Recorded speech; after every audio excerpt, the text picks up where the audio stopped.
Belgium is going to be a critical race on several fronts, and this tier list will be a little different from the previous versions. What's going on here? He's crying! And I'm excited to discuss the key outcomes that we need to see at the Belgian Grand Prix, so stay tuned till the end. No one wants to see Sebastian Vettel depart from the sport on a low note. Since joining Aston Martin, the German driver had a miserable 18 months. The only highlight of his Aston Martin career has been the podium finish at the Azerbaijan Grand Prix last year.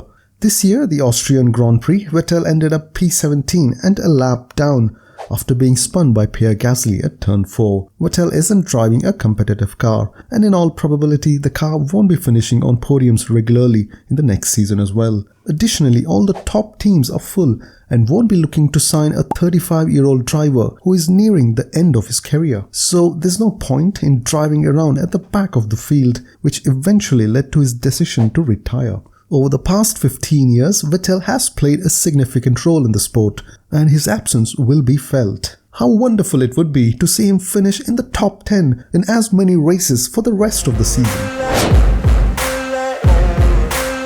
While one German driver's F1 career is nearing its end, another driver's is starting to blossom.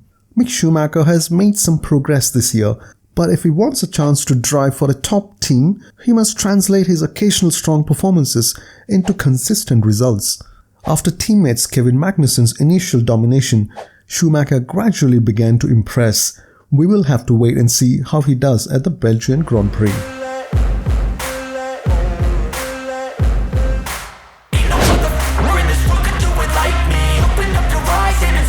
The 2021 season is by far the most consistent in terms of performances for Pierre Gasly. However, this year has been the opposite and has been much more painful. With just 16 points after 13 races, Gasly suffered several retirements and poor performances throughout the year. He is clearly a top team material, and if he wants to secure a seat at the top team, he needs to get back to a point scoring streak.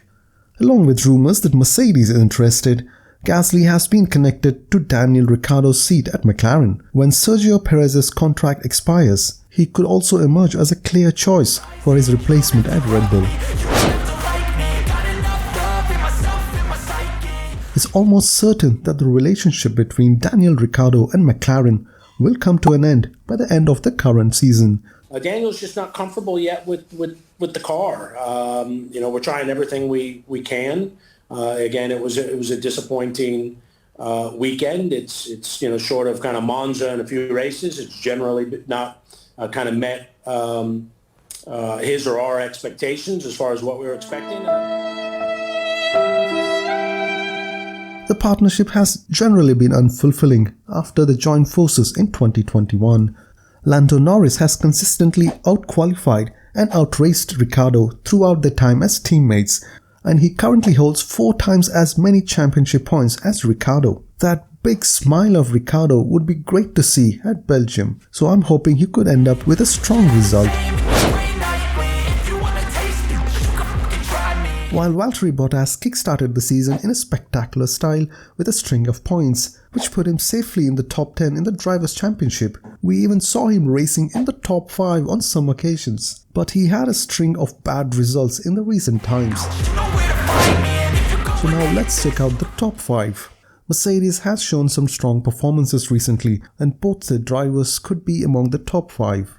I'll be cruising in my lane fast, call it high speed. I've been working hard, yeah, I've been working nightly. If you think you'll win, not likely. I be taking shots, yeah, cold-blooded, icy. Watching numbers grow is what I call Ferrari sightseeing. desperately need a 1-2 finish. They lost the lead in the Drivers' and the Constructors' Championship due to a series of technical problems and poor decision making, and currently face a real threat of being passed by Mercedes. Yes, by the same awful and bouncy car that we saw in the early races. Now, in addition to finishing strongly at every race, Ferrari must be hoping for problems at Red Bull. I'm not sure if it's just me, but Mattia Binotto had never had a positive approach this year. He never acknowledges any mistakes and consistently downplays the potential of the car. Lacks the courage to fire his super naive strategy team. The drivers essentially have to do the job on their own. A Ferrari 1-2 is critical for the championship to remain exciting until the very end. They should also pray that Red Bull and Verstappen give them a DNF. What are your thoughts about the Belgian Grand Prix? Share them in the comment section.